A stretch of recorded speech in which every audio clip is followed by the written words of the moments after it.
Olá, amados, graça e paz. Aqui é Catiane Lins, do Ministério Vida, e é uma alegria estarmos juntos mais um dia compartilhando a palavra de Deus. Nós estamos meditando na segunda carta a Timóteo, e o nosso capítulo de hoje é o capítulo 3. E nós já vimos ontem, eu mencionei um pouquinho com vocês sobre como estaria o final dos tempos, né? Muitos esperam algo diferente do que as escrituras nos garantem, né? E nesse capítulo 3 é algo que o apóstolo Paulo fala exatamente sobre como os homens, como as pessoas viverão nos últimos tempos. E é interessante que quando ele vai falar sobre essas pessoas, e ele diz assim, olha, afaste-se desses também, ele vai falar que são pessoas que têm aparência de piedade, ou seja, são pessoas que se dizem cristãs, pessoas que da boca para fora dizem que creem no evangelho. Mas como são essas pessoas? E aí eu quero ler com você os versículos 1 até o 5. Está escrito assim: saiba disto, nos últimos dias sobrevirão tempos terríveis. Os homens serão egoístas, avarentos, presunçosos, arrogantes, blasfemos, desobedientes aos pais, ingratos, ímpios, sem amor pela família, irreconciliáveis, caluniadores, sem domínio próprio, cruéis, inimigos do bem, traidores, precipitados, soberbos, mais amantes dos prazeres do que amigos de Deus, tendo aparência de piedade, mas negando o seu poder. Afaste-se desses também. Amados, aquilo que eu mencionei com vocês ontem, existe um ensino que tem se alastrado no meio da igreja que exclui Cristo Jesus como a fonte de vida, como a única fonte de poder que há em Deus, como a única fonte de reconciliação entre Deus e os homens. Amados, olha o que a palavra fala. Sobrevirão nos últimos dias tempos o quê? Terríveis. Não é um tempo lindo e maravilhoso. A Bíblia diz que nos últimos dias sobrevirão tempos terríveis, porque os homens que têm aparência de piedade, pessoas que se dizem religiosas, pessoas que se dizem cristãs, elas serão egoístas, avarentas, presunçosas, arrogantes, blasfemas, desobedientes, caluniadoras, sem domínio próprio, inimigos do bem. Amados, nós precisamos compreender as escrituras. Precisamos compreender qual o nosso posicionamento como igreja. Nós precisamos nos manter fiéis à verdade de Deus. Eu acho interessante que em toda essa segunda carta a Timóteo, na primeira também, o apóstolo Paulo enfatiza muito com Timóteo para ele não ficar perdendo tempo com conversas inúteis, com discussões acerca de palavras. Ou seja, Timóteo, viva o evangelho e pregue a verdade do evangelho, mas não fique perdendo seu tempo com discussões inúteis, com coisas que não edificam em nada, pelo contrário, só vão corrompendo as pessoas. Amados, é assim que nós precisamos nos posicionar, é assim que nós precisamos viver o evangelho. Vivendo de fato, sendo testemunho de fato de que a única fonte de vida é Cristo Jesus e pregando a verdade do Evangelho, sem perder tempo com discussões tolas, com coisas que não edificam em nada, com calúnias, com suposições. Eu encorajo você a viver assim. Sabe, a palavra de Deus é viva, é poderosa, é eficaz. Quando nós lemos ali no versículo 15, o apóstolo Paulo fala para Timóteo, ele diz assim, porque desde criança você conhece as sagradas letras, que são capazes de torná-lo sábio para a salvação mediante a fé em Cristo Jesus. Amados, o que nos torna sábios em relação à salvação mediante a fé em Cristo Jesus é a palavra de Deus. Nós não precisamos ficar discutindo coisas palavras, conceitos desse mundo aqui não. Nós podemos nos ater a estudar a palavra e a pregar a palavra e, mais do que nunca, viver a palavra.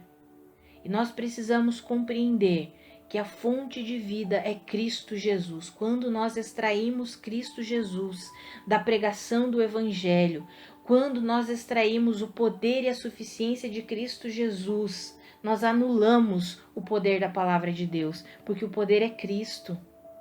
O poder é Cristo Jesus. Ele é a única fonte de vida. Sabe, amados, algumas pessoas tentam transformar o Evangelho em conceitos meramente humanos. Nós vimos aqui, nos últimos dias, os homens vão ser o quê? Egoístas, traidores, avarentos, terão aparência de piedade, eles serão mais amantes dos prazeres do que amigos de Deus. Amados, a única fonte de vida genuína é Cristo Jesus. Sem Cristo, não tem vida. Eu sempre falo que todas as vezes que eu erro, todas as vezes que eu me desvio da verdadeira fé em Cristo Jesus, é simplesmente porque eu tento viver pela minha própria capacidade.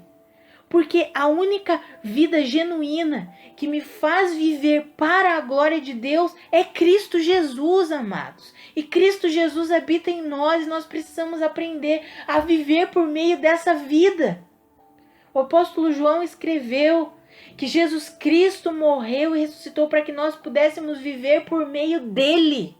É por meio de Cristo que nós precisamos aprender a viver. Essa é a nossa caminhada, essa é a nossa jornada cristã. Crescendo, avançando, dia após dia, após dia, após dia. Mas nos últimos tempos, a palavra nos garante que os dias serão terríveis. As pessoas terão aparência de piedade, mas pregarão um evangelho que extrai Cristo Jesus, que tira Cristo Jesus do centro. E é triste, porque olha o que a palavra diz. A palavra diz que essas pessoas, elas continuarão enganando e sendo enganados. Ali no versículo 12 e 13, está escrito assim, vou ler com você. De fato, todos os que desejam viver piedosamente em Cristo Jesus serão perseguidos. Contudo, os perversos e impostores irão de mal a pior, enganando e sendo enganados. Amados, quando a palavra fala que eles irão de mal a pior, e ali no versículo 9 fala que eles não irão longe, porém, como no caso daqueles, a sua insensatez se tornará evidente a todos, fazendo uma comparação com Janes e Jambres, que se opuseram a Moisés, assim também essas pessoas que se opõem ao verdadeiro evangelho, porque eles têm a mente depravada, isso que a palavra fala ali no versículo 8, essas pessoas não irão longe. E aí a palavra fala que eles continuarão enganando e sendo enganados. Eles não irão longe no reino de Deus. Eles não irão longe na verdade. Mas segundo o conceito do mundo, são pessoas que têm sucesso. São pessoas que têm muitos e muitos seguidores. Por quê? Porque eles continuam, esses perversos e impostores. Eles continuam enganando e sendo enganados. E muitos vão sendo enganados junto com eles. Quando a palavra fala que eles vão de mal a pior, e que a insensatez deles ficará clara para aqueles que servem de fato a Cristo Jesus, para aqueles que de fato vivem o evangelho. Mas infelizmente muitos que têm a mente corrompida, como diz a palavra, a mente depravada, seguem esses ensinos, seguem essas pessoas. Por quê? Porque querem um sucesso meramente humano, querem um sucesso meramente terreno. Amados, nós não somos desse mundo aqui, nós somos peregrinos nesse mundo aqui. Mais do que nunca a igreja precisa meditar nisso. Nós precisamos entender, o nosso fim não é esse mundo aqui. Esse mundo será destruído, está reservado, a palavra fala, para o fogo.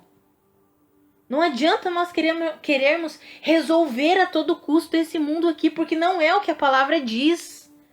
Não pensem que eu estou sendo pessimista, amados. Mas como igreja nós precisamos ter um posicionamento genuíno conforme a palavra de Deus. O que nós precisamos é ser luz, é viver o evangelho, é sermos testemunhos de que a única fonte de vida é Cristo Jesus. Sabe, amados, quando as pessoas enxergam algo bom em mim, eu faço questão de dizer, é Cristo Jesus. Se você vê as coisas ruins que eu ainda faço, as atitudes ruins que eu ainda tenho, é porque eu estou vivendo, naquele momento em que eu tive aquela atitude, eu me baseei na minha própria capacidade. Agora, todas as vezes que emana luz, que sai luz de dentro de mim, que saem atitudes que glorificam a Deus, é a vida de Cristo sendo manifestada, porque a única vida verdadeira é Cristo Jesus. Esse é o fundamento do Evangelho. Cristo Jesus é a única fonte de vida. E Ele deseja fluir em nós e através de nós. Amados, eu encorajo você, irmão, irmã em Cristo Jesus, a nós permanecermos fiéis no Evangelho de Cristo Jesus. O mundo pode ir de mal a pior. O mundo pode se corromper cada vez mais.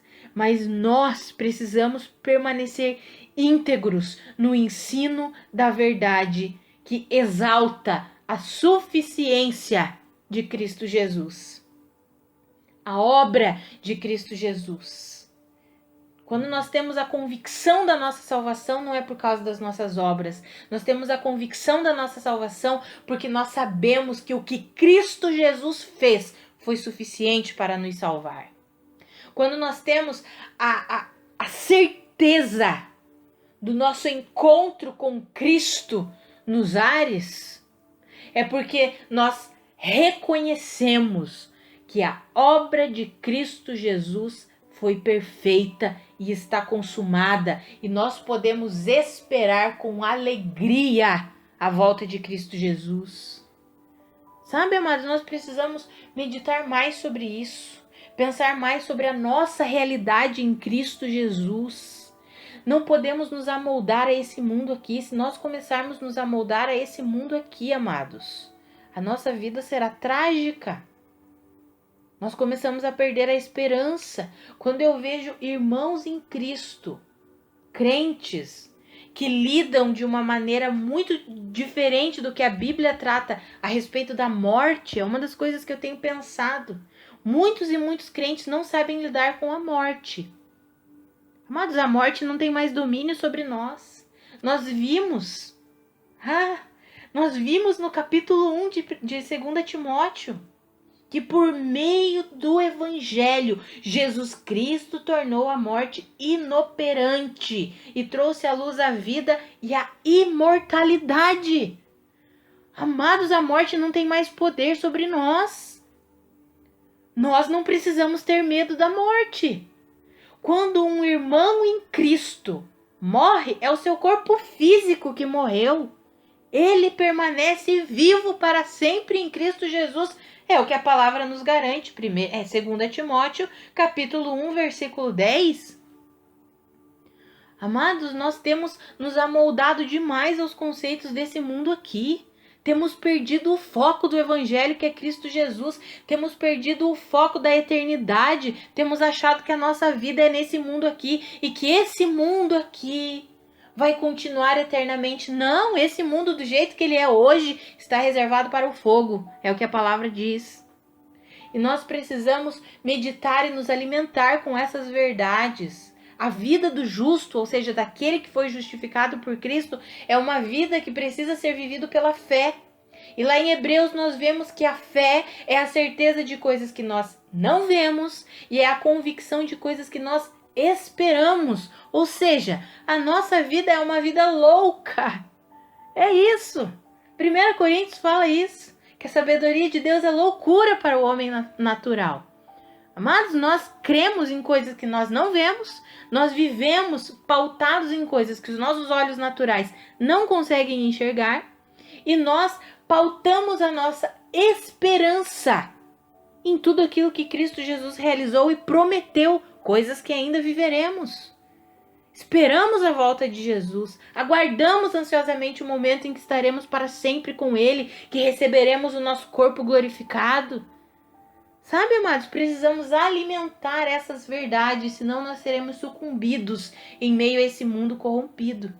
E a nossa fé é alimentada por meio da palavra de Deus. Eu li ali no versículo 15, as sagradas letras, as sagradas escrituras que são capazes de nos tornar sábios. Ali no versículo 16, toda a escritura é inspirada por Deus e é útil para o ensino, para a repreensão, para a correção e para a instrução na justiça, para que o homem de Deus seja apto e plenamente preparado para toda boa obra. Amados, os últimos dias serão terríveis.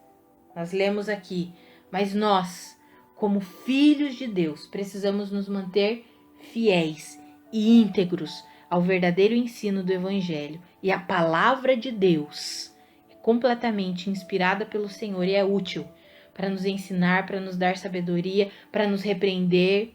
Que nós não sejamos esses homens corrompidos, nem mulheres corrompidas, tolos e tolas, que têm seguido o ensino enganoso de pessoas que não se fundamentam no verdadeiro Evangelho de Cristo Jesus. Sabe, amados, não é simplesmente nós pegarmos essas palavras, a palavra de Deus, e aplicarmos na vida do outro. Quando a palavra diz que muitas pessoas serão egoístas, avarentas, nós precisamos aplicar a nós. Senhor, eu não quero ser essa pessoa. Ajuda-me. Me repreende se for preciso, me corrige se for preciso, porque eu quero viver para a sua glória, Senhor. Eu quero que a sua vida seja manifestada através de mim. Sabe, amados, precisamos aplicar essas verdades para nós, primeiro para nós, depois para o outro. É uma das coisas que eu sempre, quando estudo a palavra, esses áudios, os devocionais, a explanação que nós temos feito aqui das cartas do Novo Testamento, amados, quando eu encorajo, exorto os meus irmãos, saibam que primeiramente o Senhor me exortou. Primeiramente eu fui corrigida pelo Senhor. Porque nós que genuinamente pregamos a palavra, nós somos primeiramente confrontados com a palavra de Deus. Nós somos primeiramente corrigidos, ensinados, instruídos. Então, quando eu meditei no início desse capítulo 3, a minha primeira oração foi: Senhor, que eu não seja esse tipo de pessoa, Pai. Ajuda-me. Ilumina os olhos do meu coração para que eu me mantenha firme e fiel ao ensino do Evangelho. Que eu seja sempre um testemunho vivo para a tua glória, Pai. Amados, nós precisamos aprender a aplicar. A palavra primeiro se aplica a nós, depois ao outro. Depois ao outro. Eu encorajo você a compreender que nos últimos tempos, é o que temos vivido, serão tempos terríveis. Mas pelo poder do Espírito que habita em nós, pelo poder de Cristo Jesus, nós podemos avançar. Nós podemos glorificar a Deus, não pela nossa própria capacidade e mérito, mas por causa de Cristo e por meio de Cristo. Cristo Jesus é suficiente. E nós podemos confiar na obra de Cristo Jesus. Pela fé em Cristo Jesus, naquilo que Cristo é e naquilo que Cristo fez, nós podemos avançar. Vamos orar? Pai, muito obrigada pelo teu ensino. Muito obrigada pela tua palavra. Obrigada porque o Senhor nos corrige, o Senhor nos ensina, o Senhor nos instrui. Obrigada pela tua palavra escrita que o Senhor nos deixou. Obrigada, Senhor, porque a tua palavra é útil para nós, para o nosso ensino, para a nossa repreensão, para a nossa correção, para a nossa instrução na justiça. Muito obrigada, Senhor. Pai, eu oro para que os olhos do coração, do entendimento dos meus irmãos, Senhor, sejam iluminados, que eles compreendam a plenitude da tua verdade. Pai, que eles sejam fortalecidos na força do seu poder e vivam genuinamente por meio da sua vida que habita em cada um deles. Pai, que a nossa vida seja para a tua glória, que a nossa vida seja para a tua glória, Senhor, em nome de Jesus. Amados, que a graça e a paz de Cristo sejam multiplicadas sobre a sua vida. Um grande abraço e até amanhã.